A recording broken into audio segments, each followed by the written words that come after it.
the deadliest attack on our guys since the beginning of the Swords of Iron war. 21 heroes lost their lives in the sands of Gaza.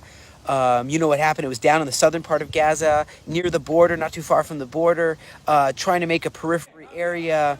Our heroes were wiring buildings just so that terror won't continue to use it to attack our people. And so there was more than 21 soldiers around working on it. But what happened is there was two-story buildings. Our guys, and it wasn't Yalom guys, but our guys, our soldiers, our loved ones, wired the buildings to blow, and they were attacked by Hamas RPGs. One hit a tank, rocket-propelled grenade hit a tank, somehow causing, I don't have all the details, but causing both two-story buildings to collapse on the soldiers.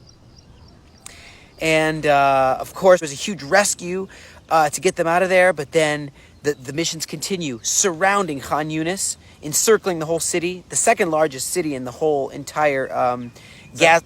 And we are just mourning. Our prime minister says we vow to continue until absolute victory, and he rejected this stopping for 2 months, ceasefire for 2 months, and we essentially ending the war and releasing all the hostages. So our prime minister rejected that, and but we're in mourning here, friends. We're in mourning, and I want you to mourn with us, and the Bible talks about that.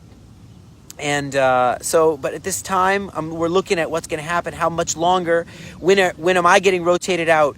Egypt and Qatar are working on a multi-stage proposal to bridge the gaps between getting a ceasefire happening is what they want to try to do.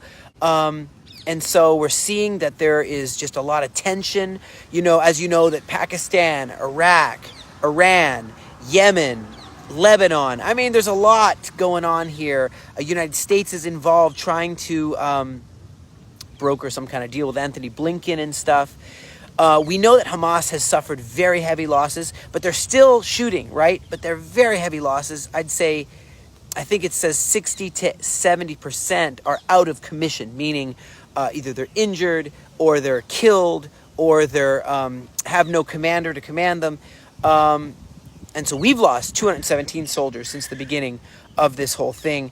And so what we plan to do, though, we plan to make sure that Hamas is demolished, gone, removed. Someone else is going to take over, not them. And then we plan to make sure that the borders are safe, that they can't launch an offensive launch a massacre against innocent civilians again and kidnap our babies and women and children anymore. And so all around, even in the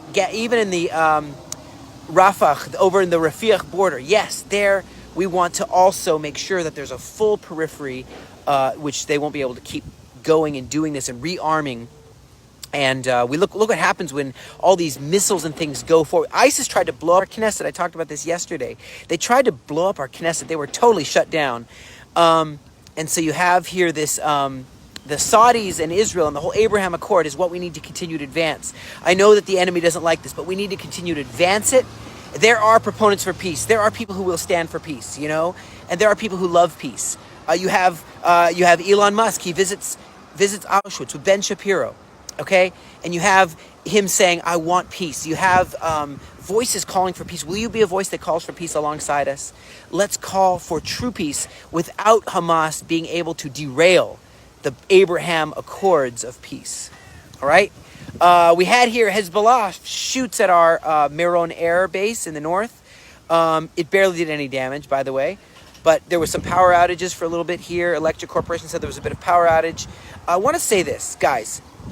The Islamic people in Gaza, at least, don't believe in peace ever. They only believe that there's Dar al-Islam or Dar al-Hajj, which is like either you're at full conquered of everything for the name of Islam, or you are still in battle, in the battle realm.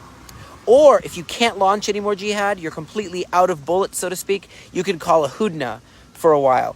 That's what we need for them to say is we cannot launch a jihad anymore. We need a hudna, okay? And it's like you had when Muhammad went quiet against Mecca and Medina. Of course, he was still planning to shoot and still planning to murder, but at that time there was a hudna or a ceasefire until he could regroup. That's what we want with That's what we need to start doing, is talking in their terms. You know what I mean? Their terminology, and not thinking Western thoughts. Not thinking, let's just do a ceasefire. No, you can't do a ceasefire until they say they are ready to cease their jihad. Okay, then they can call a hudna until they can regroup. But we are going to make sure that they cannot massacre us anymore. Thank you for mourning with those who mourn. Thank you for standing with Israel as we continue this fight for freedom.